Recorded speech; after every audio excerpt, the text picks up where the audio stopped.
এই নারী তার নির্ধারিত বিয়ের পাত্রকে প্রত্যাখ্যান করার জন্য ব্যস্ত বাজারের মাঝখানে একটি চ্যালেঞ্জের আসর বসিয়েছিলেন। তার উদ্দেশ্য ছিল এমন এক বীরকে খুঁজে বের করা যে তার হবু স্বামীকে পরাজিত করতে পারবে।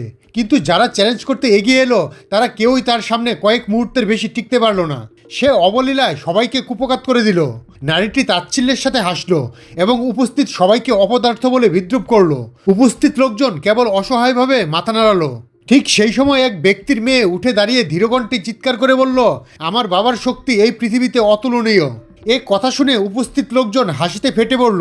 তারা লোকটিকে একজন সাধারণ ফুড ডেলিভারি ম্যান হিসেবে উপহাস করতে লাগলো এবং একে বছরের সেরা কৌতুক বলে গালি দিল। এমনকি অনেকে বাবা মেয়েকে সেখান থেকে বেরিয়ে যেতে বলল। লোকটি দ্রুত সবার কাছে ক্ষমা চেয়ে পরিস্থিতি শান্ত করার চেষ্টা করলেন, কিন্তু তার মেয়ে কারো কথা শুনল না। সে উল্টো সবাইকে আবর্জনা বলে গালি দিয়ে চ্যালেঞ্জ ছুড়ে দিল যেন তারা সবাই মিলে তার বাবাকে আক্রমণ করে। কিন্তু সবাইকে অবাক করে দিয়ে লোকটি কেবল উল্টো দিকে ঘুরে দাঁড়ালেন এবং শরীরটা সামান্য বাঁকালেন।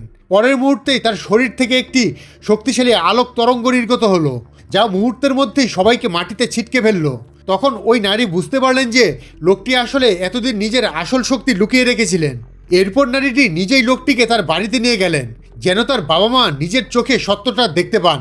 কিন্তু তার বাবা জেদ ধরে বললেন এই লোকটি একজন প্রতারক এবং কোনোভাবেই তার মেয়ের যোগ্য নয়।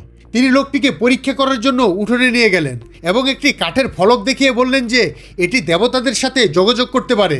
বাবা যখন প্রার্থনা শুরু করলেন, ফলকটির সাথে সাথে সোনালি আলোয় জ্বলে উঠল, আর এটি দেখে তিনি নিজেকে নিয়ে গর্ব করতে শুরু করলেন। কিন্তু যখন লোকটি প্রার্থনার জন্য সামনে এগিয়ে এলেন, ফলকটিতে কোনো প্রতিক্রিয়া হলো না। মেয়ের চোখে মুখে বিভ্রান্তি দেখা দিল, আর তার বাবা আরও অহংকারী হয়ে উঠলেন। ঠিক যখন লোকটি সেখান থেকে চলে যেতে উদ্যত হলেন, হঠাৎ সেই কাঠের ফলকটি চোখ ধাঁধানো সোনালি আলোয় ফেটে পড়ল। কেবল তাই নয়, সমস্ত দেবতারা একসাথে তাকে আশীর্বাদ করতে শুরু করলেন। সেই প্রচণ্ড শক্তির চাপে ফলকটি মুহূর্তের মধ্যে চূর্ণ বিচূর্ণ হয়ে গেল।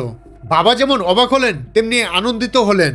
মা পরিবারের পূর্বপুরুষদের তলোয়ারটি বের করে এনে লোকটিকে উপহার দিতে চাইলেন, কিন্তু তলোয়ার থেকে একটি ঐশ্বরিক পশুরূপী আত্মা বের হয়ে তাদের দিকে তেড়ে এলো। মা তখন দ্রুত বুঝিয়ে বললেন যে কেবল একজন প্রকৃত রাজাই এই তলোয়ারটি নিয়ন্ত্রণ করতে পারেন। কিন্তু যেই তলোয়ারটি লোকটির হাতে দেওয়া হলো, তখন এক অলৌকিক কাণ্ড ঘটল। তলোয়ারটি তাকে নিজের প্রভু হিসেবে মেনে নিল। নারীটি তখন আনন্দে আত্মহারা হয়ে গেলেন। ভাবলেন যে শেষ পর্যন্ত সব বাধা কেটে গেল। কিন্তু তাকে পুরোপুরি অবাক করে দিয়ে ঠিক সেই মুহূর্তেই লোকটি সবকিছু প্রত্যাখ্যান করার সিদ্ধান্ত নিলেন।